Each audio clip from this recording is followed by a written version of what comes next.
Hey, and welcome to Dario'S Comic School, and today we will take a look at the good, the bad, and the ugly of storytelling and writing.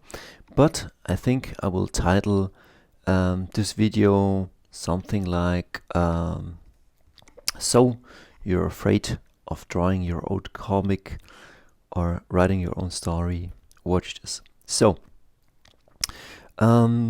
let me start here in The Walking Dead. This is just an example, like we could take any comic book, but I take this one and not to bash it, but just to show a few things so that you can learn. So this is I guess I just have like hardcover books, so these are not single trade paper issues. But let's take a look. Like we start. This is drawn by Charlie Adler. Like, look at this. It's a street. It's a woman standing on a street. A guy waiting in the back. A cityscape. She says something. His face, a lot of blacks, which is pretty moody. I love it. Then they talk, and they talk a lot. But look, background, foreground. He touches her. Do you see any backgrounds? I don't see them. And if you see like a lot of heavy blacks, which is very good, I like this. And then just gray tones, like a mid gray tone and then a bright white for the highlights. And then they talk, not the best face either. A bunch of word balloons. Look how word balloony this is. Like, you can do this. You don't need to draw backgrounds. And you don't need to draw super pretty faces, and you can explain everything, which is okay. And then they kiss. And that's a decent kiss, that's a decent, cool scene. And then she turns him away, he turns away, she gets cold, but then she kinda has a need for love. Like, she's pretty desperate, and he's too, and both are pretty exhausted. And then they make love, which is kind of cool. And then in this last panel we see her ring. She's married to Rick and she sleeps with Shane, but she doesn't know like what's up with Rick and the whole zombie apocalypse thing. And then look at this, bam, a cool beat, the Shane's grave. And this is told in like 4 pages. Like, this is the good. Like a page, 4 panels, decent drawings. I wouldn't call this bad, I wouldn't call this great, just decent, just good. It does the job. Could you draw a face like this? Sure.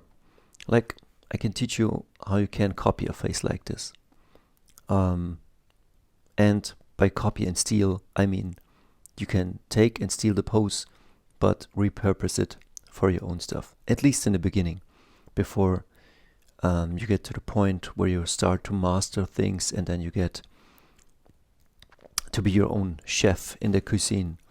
And then we have panels, I don't know, what is this, 4, 5, 6 panels, getting smaller, and then boom, we get the grave, we get Laurie, the other survivors, Glenn in the background, Rick and his son Carl, and here, beautifully shot.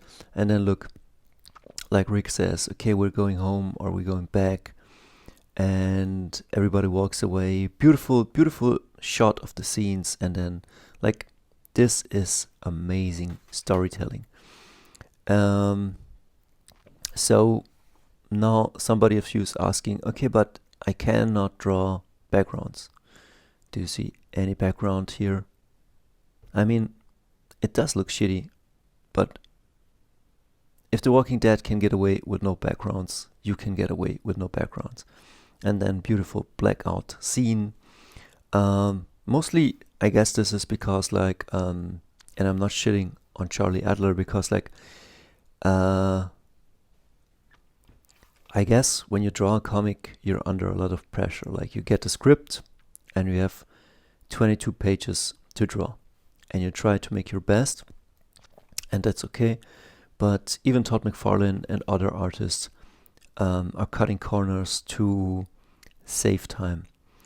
If you have no, how do you say, if you have no deadline and you want to put in all the work in your pages, do that. But I've seen also a guy that draws very, very detailed and very, very beautiful stuff. And maybe I'm guilty as well. And he doesn't finish the comic. Like, you don't get to read it. Like, look at this. You see this? This is issue 2, issue. I mean, this is a story. I started the other day reading this, and then I just continued. And is it the best comic I've ever read? No. But I just started reading, and I kept on reading, and it was beautiful. It was about people, power, how to survive. It's about family. It's about so many things, and I love it. And these are good faces, but are not the best faces. Like Carl, the boy, doesn't really look like a young child, and yeah, no backgrounds, just two faces looking in the same direction. Come on, you can do it. Not that this is easy, because at least Charlie knows how his faces need to be structured and all of that stuff. But I want to show you this to encourage you. Minimal backgrounds. It's getting winter, so just snow in the backgrounds. The trees are just sketched out. And then just dialogue, just tons of dialogue, which can be bad in a visual medium, but this is maybe kind of like maybe like a more soap opera. And then beautifully, the next page, not so much text, more show than tell. Like Carl is sleeping, then he wakes up, then his father talks with him about stuff, and then this is a beautiful shot. Like every few pages you should get a beautiful shot, which like we get here, and then they start. So this is kind of the good stuff. What's the bad stuff? Let's get to the bad stuff, okay? Artistically and then also story-wise. But and then there's also like no right or wrong way to make your story. Sure, maybe somebody's writing it and maybe somebody's laying out, and it takes time. But when you plan this, like maybe you have your scene, you know what you want to show, or what the point is you want to hit home, and then you start layouting and sketching and shifting things around, and where is my text going, what do they see, what needs to happen, and so you get the hang of it beautifully. How they get down here from the truck, and he gets out his axe and he gets out his hammer, and yeah, good old backgrounds. No backgrounds because it's winter and we don't have time to draw any backgrounds. So if you're a beginner, screw backgrounds for now. Or you do the Charlie Adler backgrounds, or maybe Mike Mignola sometimes does this. And it's okay. It's effective. It tells a story. Like if you're a Mike Mignola or if you're a Charlie Adler, then volume and telling stories is your thing. And not so much like just drawing beautiful panels. Yeah, that so much for like drawing. And then let me show you, maybe that was the bad. Maybe let me show you the ugly, art-wise and maybe also storytelling-wise. So they enter a house or something like that, a mansion, and they're searching for zombies. They want to clear it out, and then look, like Rick is looking at the toilet, then he's opening a door, then he turns another side, and he talks something like this, and you maybe know that something's coming, but yeah, well, but nothing. Something comes, but this doesn't look good. Like, I mean, just the drawings aren't good. Like, look at this. This is rather ugly. And you might say, yeah, but they're zombies. Yeah, but I've seen zombies drawn better. That's just my personal taste. I think I could do it better. But could I do it better in 22 pages and deliver like some consistent storytelling and something like this? That's another question. But like writing wise, the action, it's not a shocker. It's not set up that well. Like I think this page is really beautifully, and I think that this page does not deliver in my book. Still cool blacks and all, but just where do they come from? Out of nowhere. That's okay. But yeah, it's a story device, and then they kind of do this, and again, no backgrounds or minimal backgrounds. I've seen this a lot, and I use them myself, like just shadows. And then let me show you another thing, like a writing thing. Like this woman, I don't know what her name is. She's checking out something. So her man warns her, be careful. Don't open up anything, or maybe there will be some zombies. She opens up something. He walks away.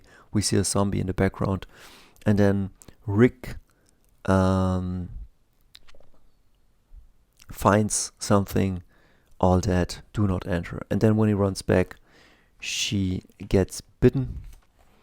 Kinda cool. Like, I mean, this is a pretty ugly panel. Maybe you want to say, okay, it's cool. In my book, I would have done it kind of better. But again, I don't want to shit on somebody else's art. I just say, if this guy can do it, you can do it too. And then, well, minimal backgrounds, silhouettes, no backgrounds at all. At least you have a small background, like in the back, he's running. And that's okay. I mean, they are telling a story. And maybe that should be your focus too. Just to tell a story, and then see where you go from there. I will wrap this up. I will just say something else to the writing. We can look also here at Tony Moore, which definitely draws also some very beautiful panels. But as you can see, like, look at his hands, look like at that face, like this artwork is not winning some awards, at least not here. Like, no background, pretty basic face, again, no background, it's the winter, some pretty minimalistic stuff, and then faces and expressions. And that is what makes up your story, like, and just try it out. And maybe you publish it or show it your friends and it's not that good, but then you need to continue. Like, you don't go to the gym once, you don't go brush your teeth once, you know what I mean. You gotta do it. You gotta make it a habit and build your skills. And you kind of have to get have to be a badass and become a badass.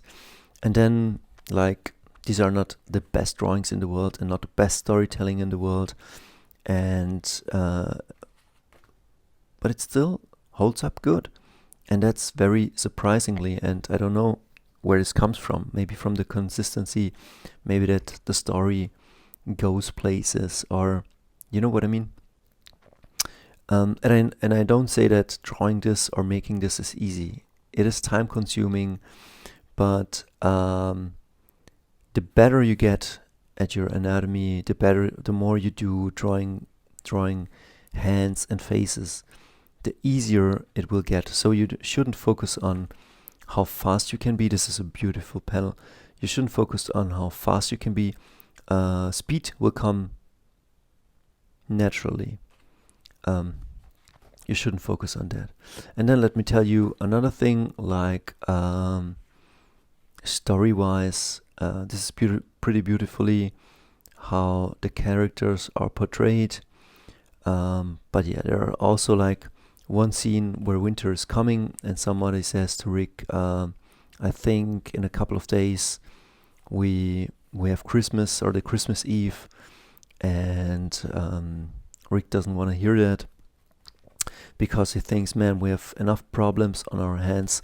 I don't want people to be sad that we're missing Christmas. But yeah, I mean, that I saw a bit as a story flaw, because come on, just take a look at your Casio and it will tell you the date.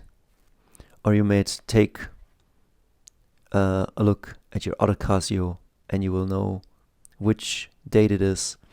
Or you might take a look at your bunch of other Casios and you will know which date it is. So, is the writing flawless? No, it ain't. Is the drawing flawless? No, it ain't. Is any of it good? Yes, because the sum of all parts still make enough fun that you can enjoy it. We'll see ya.